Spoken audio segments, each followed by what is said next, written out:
Pero may usapan ba kayo magkano ang renta? Ay, sabi ko sa yung nangupahan sila, 1,500 lang. Okay, nakakapagbayad ba buwan-buwan? Hindi. Kalahati lang, binibigay nila sa akin. May trabaho ako. Kapal ang mukha mo, may trabaho ako. Nakakapayap mo. Kala mo lang yun. Ay, binibigay sa akin 500 lang. Tangit, palibasa ka. Kailan ako may sakit pa ako? Balasubas ka. Teka, kailan ang huling 500 na binigay? Yung pag-abot sa akin, sabi na sa akin, ito ang bayad ng upa namin. Sabi ko, magkano? Sabi niya, 500. Sabi ko, buuin mo lang yan. Kasi lahat kami dito, naghihirap kami dito. Kaya yun ang inasaan ko, yung boarding house namin. Kapal na mukha mo. Wala akong trabaho. Ng ganon. Okay, so mapunta tayo sa kuryente. Ito sa boarding house. Babalikan kita ha, Rosa ha. Ito yung sa boarding house, sinasabi mo Samra, ay kulang ang bayad. Ang usapan yung 1.5. May kasulatan? Wala. Wala kayong kasulatan. So, ang hirap patunayan, no? Kung kailan yung huli.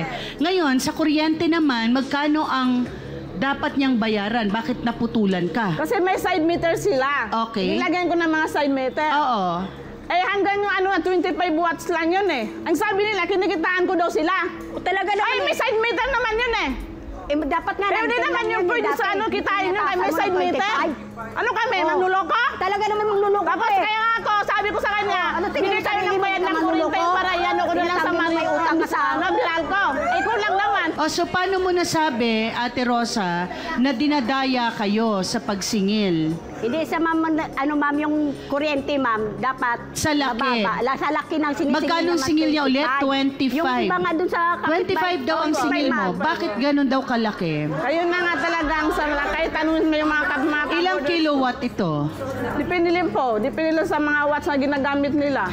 Pero bakit hindi kayo nakakapagbayad ng kuryente? Sino ba ang may bisyo sa inyo? Siya, ma'am. Siya Wala naman po. akong bisyo. Siya po may bisyo, ma'am. Siya, ma'am. Kung gusto ko na naman,